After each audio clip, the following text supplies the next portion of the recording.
Aláròyé máa wí o. Nítorí ọ̀rọ̀ tí kò tó nǹkan, ìyáálé ilé yìí gún ọkọ rẹ̀ pa pátápátá. Ọ̀dọ̀ àwọn ọlọ́pàá agbègbè Àbárì nílùú Damaturu nípínlẹ̀ Yobe níyáálé ilé kan abilékọ Zainabu Isa ẹni ọdún 22 tó gún ọkọ rẹ̀ olóògbé Ibrahim Yahaya ẹni ọdún 25 pa nítorí ọ̀rọ̀ tí kò tó nǹkan wà báyìí. Ó ti ń ṣàlàyé ìdí tó fi hùwà tó lòdì sófin náà fáwọn agbófinró. Aláròyé gbọ́ pé Damaturu làwọn tọkọtaya ọ̀hún ń gbé, ṣùgbọ́n ìgbà gbogbo ni wọ́n máa ń jà tí kò sì sẹ́nìkan tó mọ kókó ohun tó máa ń fa ìjà láàrin wọn. Àwọn aráalé ibi tí wọ́n ń gbé kò tètè kọbi ara sí ìjà tó wáyé lọ́jọ́ ìṣẹ̀lẹ̀ yìí nítorí wọ́n rò pé bí wọ́n kú ṣe máa ń ṣe ní gbogbo ìgbà nìyẹn.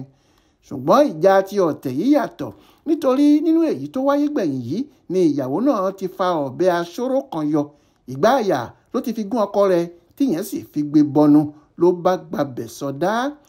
Alukoro iléeṣẹ́ ọlọ́pàá ìpínlẹ̀ ọ̀hún DSP Dongos Abdulkareem tó fìdí ìṣẹ̀lẹ̀ ọ̀hún múlẹ̀ fáwọn oníròyìn lọ́jọ́rùú Wẹ́sídẹ̀ẹ́ ọjọ́ 26 oṣù kẹfà ọdún yìí sọ pé ìgbà gbogbo làwọn olólùfẹ́ méjèèjì náà máa ń jà tí kò sì sẹ́ni tó mọ ohun gan tó máa ń fa ìjà ọ̀hún.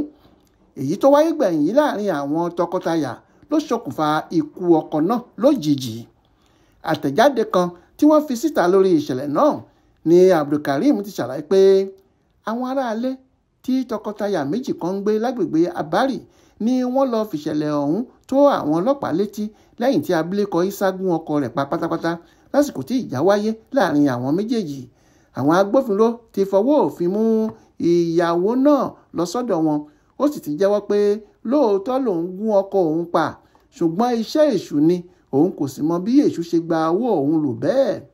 Alukoro ní àwọn máa tó parí ìwádìí lórí ìṣẹ̀lẹ̀ ọ̀hún táwọn sì máa fojú abilékọ Isa balẹ̀-ẹjọ́ láìpẹ́ yìí kó lè jìyà ẹ̀ṣẹ̀ rẹ̀ lábẹ́ òfin.